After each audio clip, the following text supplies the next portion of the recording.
COP17 энэ жил зохион байгуулагдах гэж байгаа. Мөн энэ жилийг нэгдсэн үндэсний байгууллагаас бэлчээр ба нүүдлийн мал аж ахуйн эрхлэгчдийн олон улсын жил болгон зарласан.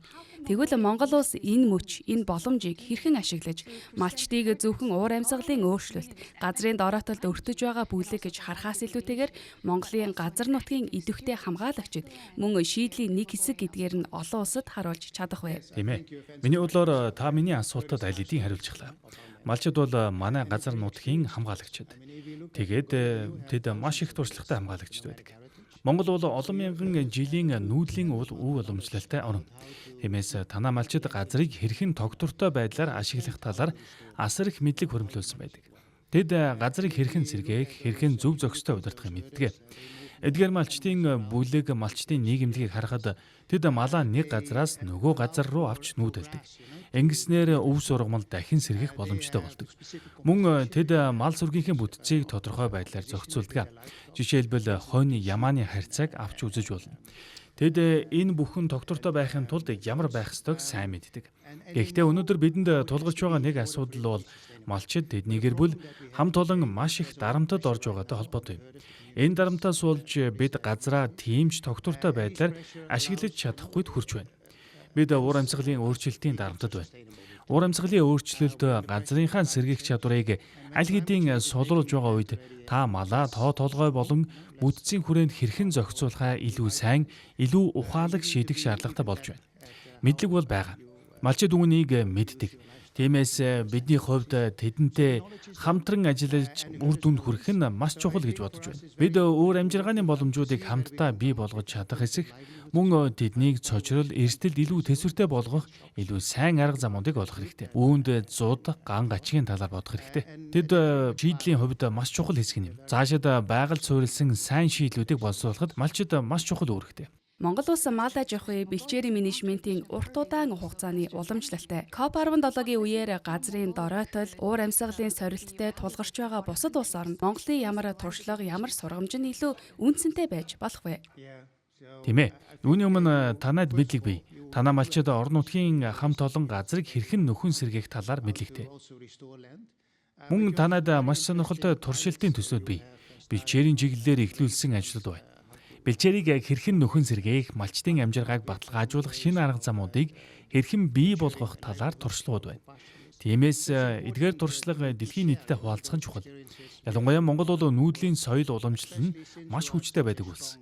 Танай хүн амын нэлээд том хэсэг хөд ор нутгийн ийм нийгэм хамт олонд амьдарч байна шүү дээ. Тийм ээ. Нэгдсэн үндэсний байгууллагын өнцгөөс харвал COP17 арга хэмжээ зөвхөн нэг удаагийн хурал болоод өнгөрөхгүй. Илүү бодит үр дүн, урт хугацаанд үргэлжлэх нөлөөг авчрахын тулд Монгол улс ирэх саруудад юуг анхаарах ёстой вэ? Тийм ээ. COP17 зөвхөн нэг хурал байх ёсгүй гэдг нь маш чухал. Энэ нь үнэхээр урт хугацааны үйл ажиллагаанд хүргэх ёстой. Хөрөнгө оруулалтыг татах ёстой. Тиймээс бидний хувьд амлалт тугууглаас хэрэгжилт рүү шилжих нь маш чухал. Миний бодлоор Монгол улс зөвхөн өөрийн сайн туршлагуудыг хуваалцаа зогсохгүй, илүү өргөн хүрээнд ажиллах нь чухал. Саяхан надад илүү ойлгож авсан, дотроо тунгааж авсан нэг сонирхолтой зүйл байна л та. Танайд үн мөнхийн Монгол гэдэг маш сонирхолтой санаачлага байна. Энэ нь Монголын үндэсний өв сангийн хүрээндээ хэрэгжиж байгаа хөтөлбөр шүү дээ. Миний ойлгосноор энэ нь ирэх 15 жилийн хугацаанд 198 сая Америк доллар төвлөрүүлэх зорилготой. Энэ бол малчтад илүү хариуцлагатай арга хэмжээ авах боломжийг бүрдүүлэх санхүүгийн хэрэгслүүдийн нэг гэж би бодож байна. Малчид өөрсдөө ямар арга хэмжээ хариуцлагатай болохыг мэддэг. Өнгөрсөн жил маш сонирхолтой нэг зүйл болсон. COP17-гийн бэлтгэлийн хүрээнд Youth for Land буюу газар нутгийн төлөөх залуус арга хэмжээг зохион байгуулсан. Тэднийг сонсож байхад тэд яг юу хийх хэрэгтэй байгааг маш сайн мэдэж байсан. Бэлчээрийн хит ашиглалтыг хэрхэн шийдэх, мал аж ахуйн арга барилыг хэрхэн сайжруулах зэргийг тэд маш сайн мэддэг. Тиймээс бид тэднийг сонсох хэрэгтэй.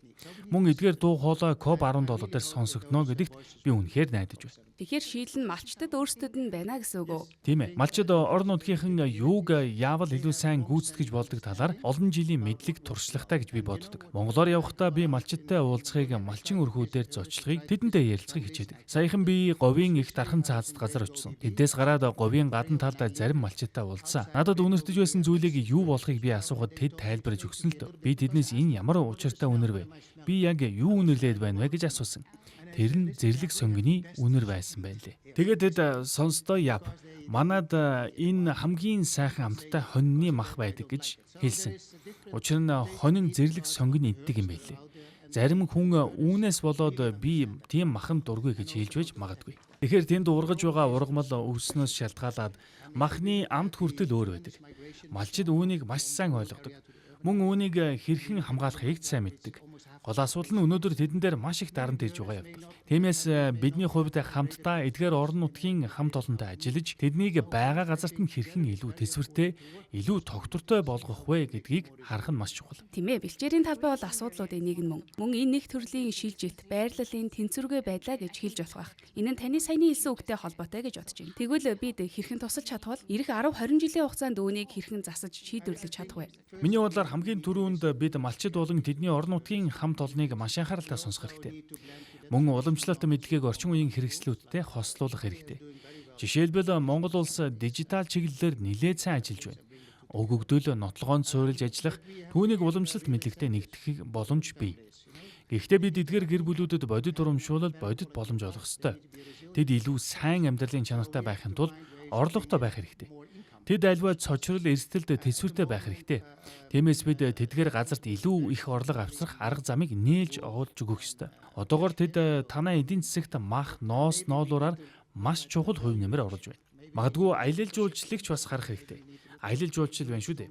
Хэрвээ жуулчид биологийн олон янзын байдал бүрэн бүтэн хадгалагдсан байхыг хүсч байвал үзэгсэлд байгалийн тогтцыг харахыг хүсэж байгаа бол мөн нүүдлийн амьдралын хэв маягийг харахыг хүсэж байгаа бол энд боломж байна. Ингэснээр малчид болон тэдний орон нутгийг хамт олонд нэмэлт орлого бий болгох боломжтой. Тиймээс бид үүнийг хамтдаа хийх хэрэгтэй. Яг тийм. Тэгэлгүй яг би тантай 100% санал нэг байна. Тэгвэл Нэгдсэн үндэсний байгууллагын Монгол дахь баг COP17-д бэлтгэхэд Монгол улсыг хэрхэн дэмжиж байна вэ гэдгийг асуумаар байна. Ялангуяа засгийн газар, хөгжлийн түншүүд, иргэний нийгэм мөн хувийн хвшлийг нэгтгэх тал дээр. Тийм ээ. Нэгдсэн үндэсний байгууллагыг харвал бид бол талуудыг нэгтгэгч, холбогч, боломж бүрдүүлэгч байгууллага. Энэ бол бидний ажил. Тэгэхээр бидний ажил бол талуудыг нэг дор авчрах. Тиймээс бид засгийн газар, эрдэмтэд, орон нутгийн хамт олон болон хувийн хвшлийг бүгдийг нь хамтд нь авчрахад маш их анхаарч ажилладаг. Газрын доройтлыг шийдвэрлэх цорын ганц арга нь энэ. Бид үүнийг хамтдаа хийх хэрэгтэй. Нийгмийн өөр хэсгүүд үүний төлөө хамтран ажиллах ёстой. Үүний нэг маш чухал хэсэг нь бид хувийн хвшилдээ илүү сайн хамтын ажиллагаа оролцоотой болох хэрэгтэй. Мөн газрын нөхөн сэргээлт нь нийгэмд зардал биш гэдгийг хүн бүрт үнэхээр ойлгуулах хэрэгтэй. Үнэн дээр бол энэ хөрөнгө оруулалт юм. Энэ бол төсвөртэй байдал, хүнсний аюулгүй байдал, мөн усны аюулгүй байдал илүү тогтвортой эдийн засагт хийж буй хөрөнгө оруулалт юм. Тийм ээ. Мөн үүнд илүү олон талт байдал хэрэгтэй. Хувийн хвшил, засгийн газар мөн бид өөрсдөөгээд хүн бүрийн илүү их хувь нэмэр хэрэгтэй шүү дээ. Тийм ээ, яг зөв. Жишээлбэл хувийн хвшлийг авч үзвэл энэ удаагийн COP17-гийн надад маш их таалагдж байгаа нэг зүйл нь Business for Land буюу газрын төлөөх бизнес санаачлага юм. Энэ санаачлагыг Монголын бизнесийн зөвлөлд даргалж байгаа. Тэд хувийн хвшлийн татан оролцуулж байна. Сүүлийн хэдэн сарын турш мөн одоогийн энэ 7 хоногуд ирэх өдрүүдэд COP17-г бэлтгэх хүрээнд тэд маш идэвхтэй ажиллаж байна. Гол зорилго нь хувийн хвшлийг газрын нөхөн сэргээлтийн нэг тал, нэг оролцогч болгоход хэрхэн илүү сонирхолтой, идэвхтэй оролцуулах вэ гэдгийг харах юм. Мэдээж мөн энэ чиглэлээр дуу хоолойгоо өргөж нөлөөлөхөөс ажил хийх боломжтой. Тиймээс цаашид бид заримдаа хувийн хвшлийг мартчихдаг байсан гэж боддог. Харин энэ удаа тэгж болохгүй.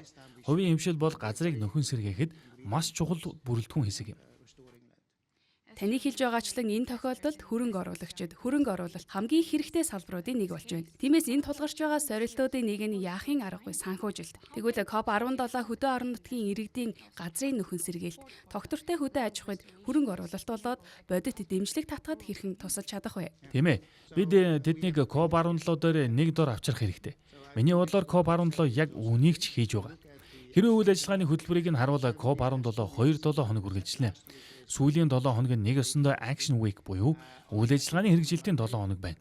Миний санаж байгаагаар даваа гарагт Finance Day буюу санхүүгийн өдөр болно. Санхүүгийн өдөр бид сангийн сайд нарыг авчирна. Мэдээж Монгол улсын засгийн газар оролцоно. Бид сангийн сайд нар олон талт хөгжлийн банкуд, хөрөнгө оруулагчид, хувийн хөвшлийг нэг дор авчирч газрын нөхөн сэргээлтэд хэрхэн хөрөнгө оруулах талаар хэлэлцүүлнэ.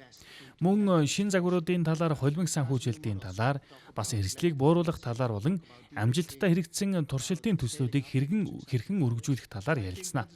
Тиймээс бид амлалтаас хэрэгжилт рүү шилжихийн тулд ийм хэлэлцүүлэг зайлшгүй чухал гэж бодож байна. Тэгвэл COP17 өндөрсөний дараагаар Монгол дахь нэгдсэн үндэсний байгууллагын багийн хувьд амжилт ямар харагдах вэ? Мөн COP17-гийн дараа ялангуяа ган, цөлжилт, бэлчээрийн дороотолд хамгийн шууд өртөж байгаа орон нутгийн иргэдийн хувьд ямар үр дүн гарах хүлээлттэй байх вэ? Тийм ээ. Нэгдсэн үндэсний байгууллагын хувьд бид бүгдийн хувьд газрын дороотол багасхийг харахыг хүсэж байгаа. Бид орон нутгийн иргэдийн амжиргаа сайжрахыг харахыг хүсэж байна. Мөн миний найдаж байгаа нэг зүйл бол бид 2030 он гэхэд 30% хамгаалалттай газар нутагтай болох амлалт уг зорилтод хүрэх явдал юм. Энэ нь яагаад чухал вэ гэхээр Монголын биологийн олон янз байдал мөн байгалийн үзэсгэлэнг хадгалж хамгаалахад энэ маш чухал. Энэ нь зөвхөн алил жуулчлалаас орлого олохын төлөө биш. Мөн цөлжилтийн асуудлаарх COP17-г харвал энэ нь 3 том COP-ийн эхнийх нь. Бид Арменинд биологийн олон янз байдлын COP17-тэй. Мөн Стамбулд уур амьсгалын өөрчлөлтийн COP30 байна. Тиймээс хүн бүр биднийг Монголыг цөлжилтийн асуудлаар COP17-г анхааралтай ажиглаж байна. Энэ бол ихнийх нь. Хэрвээ бид нүүдлийн мал аж ахуй бэлчээрийг харвал манай гарагийн маш том хэсэг нь бэлчээрийн газар байдаг. Тиймээс бид биологийн олон янз байдлын талаар ярих үед энэ нь газрын дороотол цөлжилтийн асуудалтай шууд холбоотой. Уур амьсгалын өөрчлөлтийн талаар ярихад ч малчид уур амьсгалын өөрчлөлтөд одоо хэр хүчтэй өртөж байгааг харж болно. Энэ ч бас холбоотой. Тиймээс бид 3 гол COP-ийн эхнийх нь болж байна. Бидний ойлгосон нэг зүйл бол Монгол дотор тэгш бус байдал одоо ч нэлээд өндөр байна. Танай хүн амын 27% нь ядуу байна. Гэхдээ ядуурлын ихэнх нь үнэндээ хөдөө орон нутагт бүс нутгуудад төвлөрч байна. Бидэнд маш их таалагдж байгаа зүйл бол эдгээр бүс нутагт илүү их хөгжил авчрах санаачлаг, бүсчилсэн хөгжлийн санаачлагууд байна. Миний бодлоор бид энд хамтран ажиллах хэрэгтэй. Тэгвэл энэ нь COP17-той яагаад холбоотой вэ гэвэл бүсчилсэн хөгжлийн ихэнх нь мал аж ахуйтай холбоотой байгаад гол учир нь байгаа юм. Энэ нь танаа малчид тэдний гэр бүл орон нутгийн хамт олонтой холбоотой. Тиймээс бид эсгээр газарт илүү их орлого олох бий болох боломжийг бүрдүүлэхийн тулд зөвхөн газрыг нөхөн сэргээхээс гадна мах, ноос, ноолуураас тогтвортой байдлаар илүү их үн цэн бий болгох арга замыг олох хэрэгтэй. Япон Хэрдэн манай студид хүрэлцэн ирсэн танд маш их баярлалаа. Танд өндөр амжилтыг хүсье. Маш их баярлалаа. Маш их баярлалаа.